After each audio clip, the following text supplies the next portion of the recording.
Section 1. You will hear a telephone conversation between a woman and the reservations clerk at a conference centre.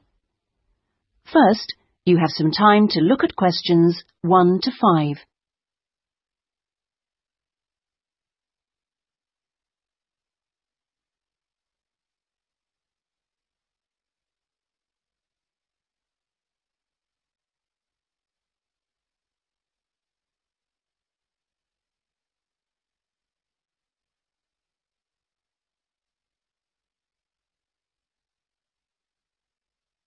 You will see that there is an example that has been done for you. On this occasion only, the conversation relating to this will be played first. Conference Centre reservations. Good morning. Hi, I'm interested in the computing conference next month. Future directions in computing? Yes, that's right. The title of the course is Future Directions in Computing, so Future Directions has been written in the space. Now we shall begin. You should answer the questions as you listen because you will not hear the recording a second time. Listen carefully and answer questions 1 to 5. Conference Centre reservations. Good morning. Hi, I'm interested in the computing conference next month. Future directions in computing? Yes, that's right. Could I ask you a few questions about it? Of course. Okay. I know the conference is for 3 days, but actually I want to attend on the Friday and Saturday only. Will that work out to be any cheaper? Let me have a look. Well, you could register for the 2 days separately, but that wouldn't actually save you very much, as it still costs £35 for each day. In fact, if you could register for the 3 days, you also get an invitation to a free dinner on the Saturday night, so that's probably the better option. Right, I'll do that. How much will the fees be in that case? It's £75. All right. I'd like to register for the full 3 days. Now, can I pay that by credit card? I'm afraid not.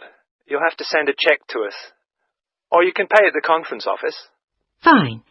So it's probably easiest if I pay by cheque. Now then, what else do I need to arrange? Right. How about accommodation? I guess that's not included in the price. No, I'm sorry, it's not. But we do have a few rooms available for delegates at the conference centre if you'd like. Those are very cheap, but if you're interested, you'll need to book soon because there's always a heavy demand for them. They are only £15 per night, but they are very basic, and you'd have to get your own breakfast because they don't provide you with that. But it's very convenient because it's in the same building as the conference rooms. Uh-huh. Or there's a very reasonable guest house, which is £25 per night, and I think that includes your breakfast. Is it close to the conference centre? It would be about a 10-minute walk away from here. I see. That sounds quite reasonable. Before you hear the rest of the conversation, you have some time to look at questions 6 to 10.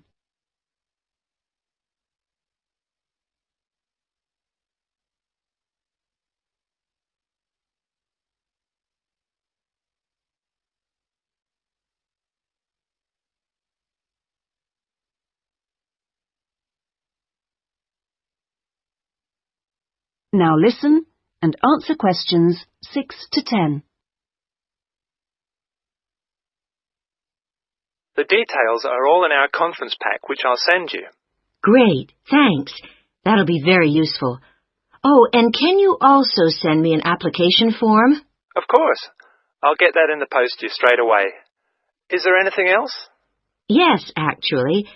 Can you tell me where exactly the conference centre is? Well, it's on South Park Road, and it's right at the end of the road next to the library. It's a 10-minute taxi ride from the station and will cost you £5. Otherwise, you can take the bus, which runs every half an hour from the station. That's the 21A, and it brings you straight to the conference centre. Right, got that. That is the end of section 1. You now have half a minute to check your answers.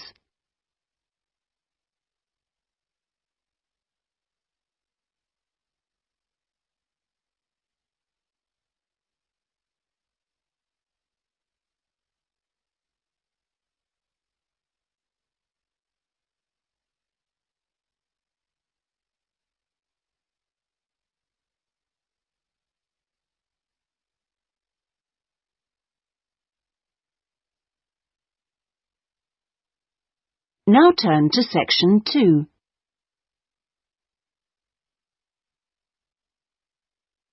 Section 2. You will hear an introductory talk to a group of temporary workers at an international travel exhibition. First, you have some time to look at questions 11 to 13.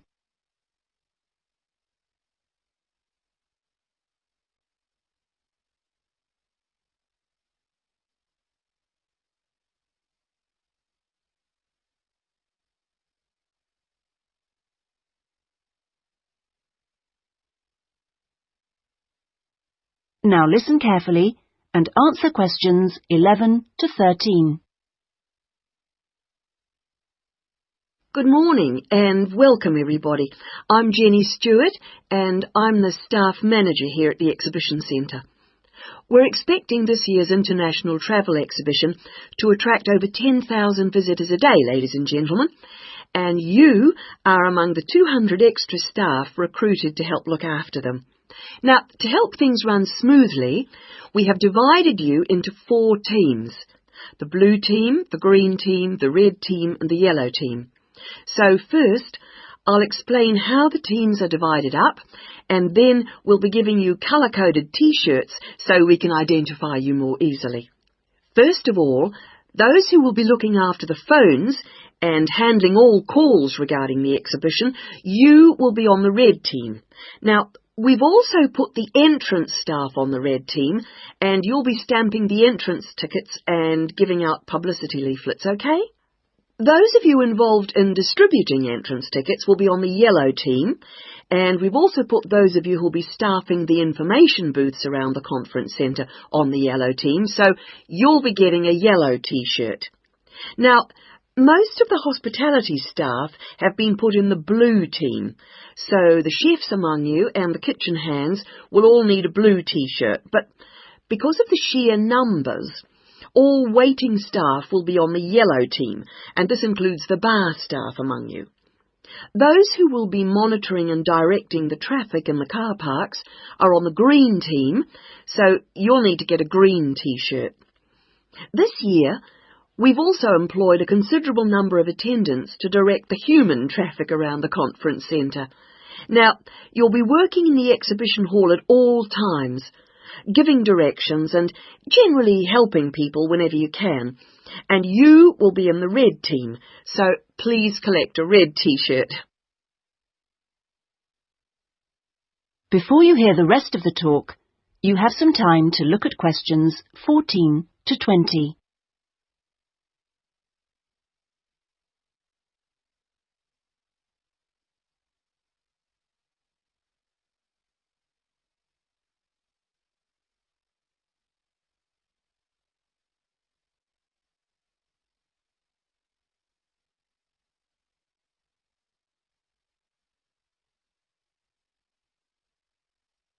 Now listen and answer questions 14 to 20.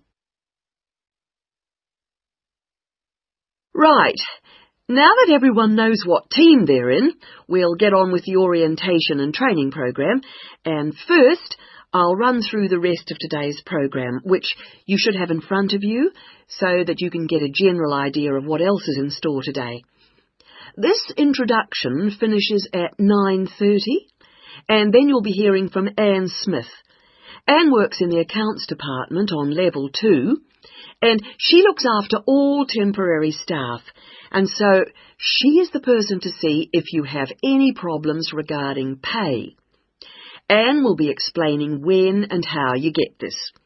She will also be handing out your tax forms. And I will just stress that All tax forms must be completed and returned to Anne before your pay can be processed. Following Anne's talk, you'll hear from Peter Chen, our conference manager, and he will be going over a plan of the conference centre with you, which will help you to orient yourselves.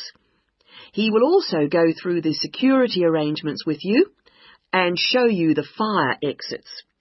Then, at 10:30, there will be a coffee break in the staff canteen, which is located down on the ground floor. Now, after the break, we'll be moving to a different location for a video presentation, so instead of coming back here, we'd like you all to go to Lecture Room 311. You'll find it on this same level, just down the hall, and there you will be shown a video about important safety issues in the workplace called Safety at Work. We'll finish off the morning with lunch, which should give everyone a chance to meet and get to know each other, and we'll be serving you a buffet lunch in the main hall, which is on the first floor from 12 o'clock. After lunch, you'll be divided up into your teams to meet your team leaders, and we're hoping to be all finished by 3, so I won't delay you any longer, and I'll hand over. That is the end of section 2. You now have half a minute to check your answers.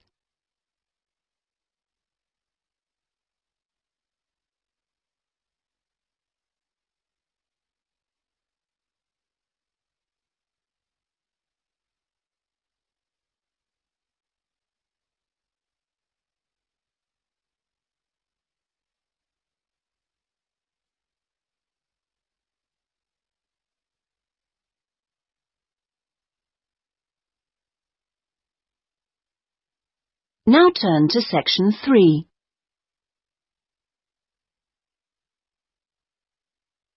Section 3. You will hear a conversation between a librarian and an education student.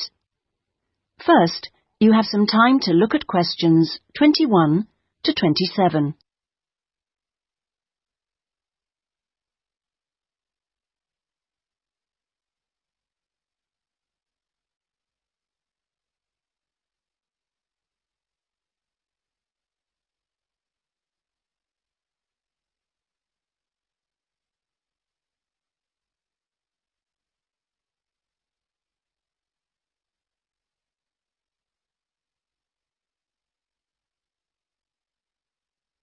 Now listen carefully and answer questions 21 to 27.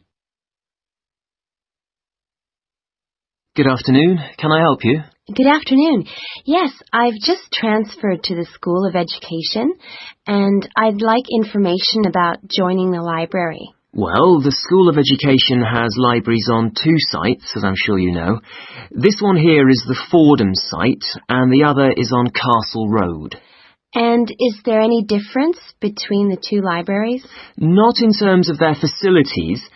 Access to online databases and the internet is available at both sites, and each site has a range of reference materials on education. Oh, yes, I see.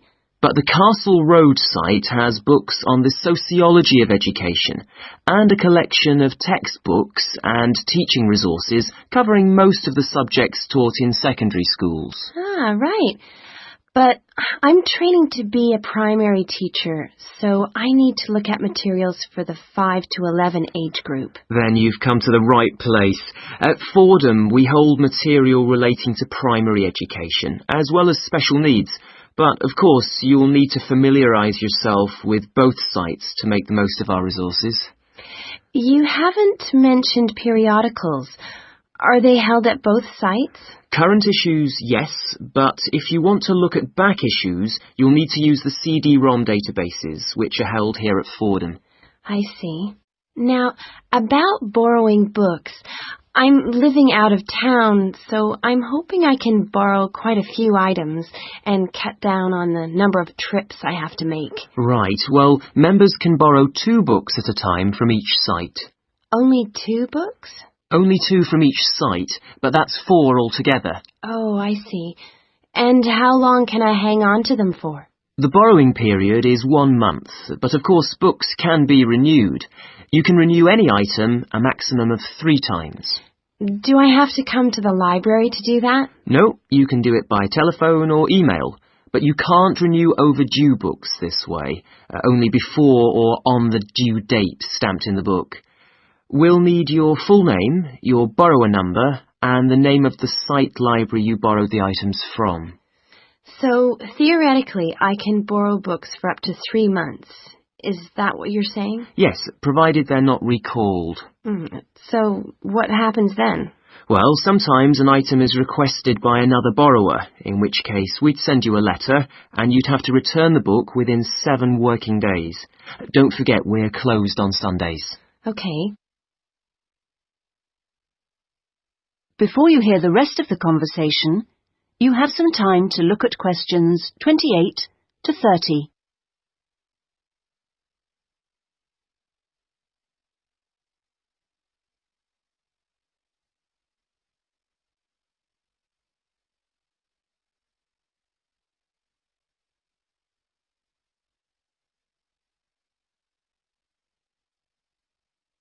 Now listen and answer questions 28 to 30. I expect it'll take me a while to find what I need. There's such a lot here. Yes, there is. But if you need help getting started, this term we're running 3 study skills workshops. Oh? What are they on? Let me see. The first one's on resources. Yes, here it is. How to use the library's resources. That includes everything, not just the print and technical resources. That sounds useful. Is there anything on using the internet? Let's see. The one on the internet for beginners was last term. This term it's finding research materials online. That sounds interesting too. What's the last one? It's a workshop on dissertations. What do you mean? How to write one? No, it's more to do with academic writing conventions. You know, writing a bibliography and how to refer to sources in your text, that sort of thing. Anyway, here's a leaflet with information about all 3. Oh, thanks a lot. That'll be very useful. You're welcome. That is the end of section 3. You now have half a minute to check your answers.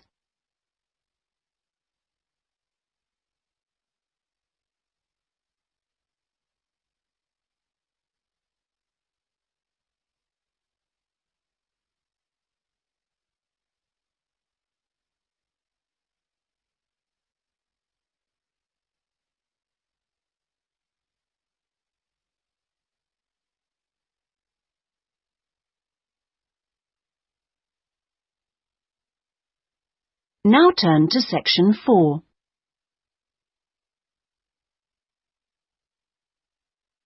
Section 4. You will hear part of a lecture given by a conservationist on the subject of lions. First, you have some time to look at questions 31 to 40.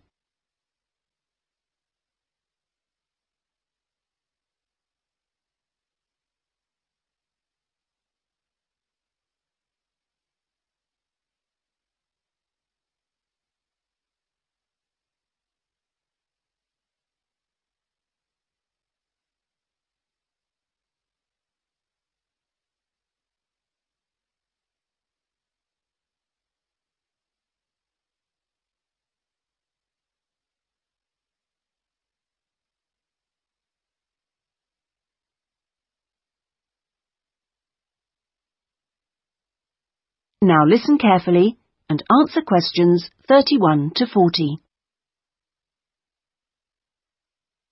Well, most people think that lions only come from Africa. And you would be forgiven for thinking this because, in fact, most lions do come from Africa. But this hasn't always been the case. If we go back 10,000 years, we would find that there were lions roaming vast sections of the globe. But now, unfortunately, only very small sections of the lion's former habitat remain. My particular interest is Asiatic lions, which are a subspecies of African lions. It's almost 100,000 years since the Asiatic lion split off and developed as a subspecies. At one time, the Asiatic lion was living as far west as Greece, and they were found from there in a band that spread east through various countries of the Middle East, all the way to India. In museums, you can now see Greek coins that have clear images of the Asiatic lion on them. Most of them are dated at around 500 BC. However, Europe saw its last Asiatic lion roaming free 2,000 years ago. Over the next 1900 years, the numbers of Asiatic lions in the other areas declined steadily. But it was only in the 19th century that they disappeared from everywhere but India. So, how can you tell an Asiatic lion from an African lion, with which you're probably more familiar? Well, in general, Asiatic lions are not as big as African lions. The colour is more or less the same, but the appearance of the mane is different. That's the hair around the lion's face and neck. The Asiatic lion's mane is noticeably shorter than the African lion's. Asiatic lions also have a long fold of skin on their undersides, whereas not many African lions have this.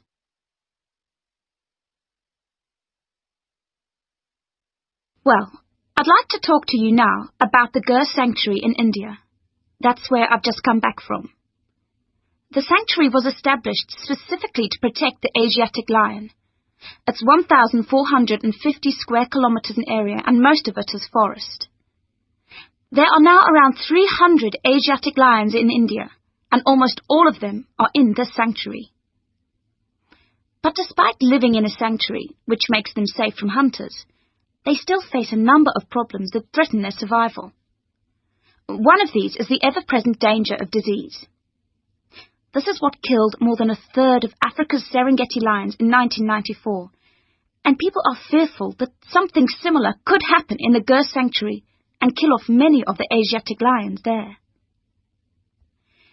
India's lions are particularly vulnerable because they have a limited gene pool. The reason for this is interesting. It's because all of them are descended from a few dozen lions that were saved by a prince who took a particular interest in them. He was very wealthy, and he managed to protect them. Otherwise, they'd probably have died out completely. When you see the Asiatic lion in India, what you sense is enormous vitality. They're very impressive beasts, and you would never guess that they had this vulnerability when you look at them. The Asiatic lions don't have the Gir Sanctuary to themselves, I should add. They actually share it with about 2,000 farmers. A significant proportion of the lion's diet is made up of the livestock of these farmers, goats, chickens, and so on, as much as a third, in fact. And they've even been known to attack humans, especially in times of drought. One final piece of interesting information. In ancient India, one of the greatest tests of leadership for a man was to fight a lion. Now, it seems, in modern India, it will be a great test to see if the lion can be saved. I'm sure this is something that all of you will share concern for too. That is the end of section 4. You now have half a minute to check your answers.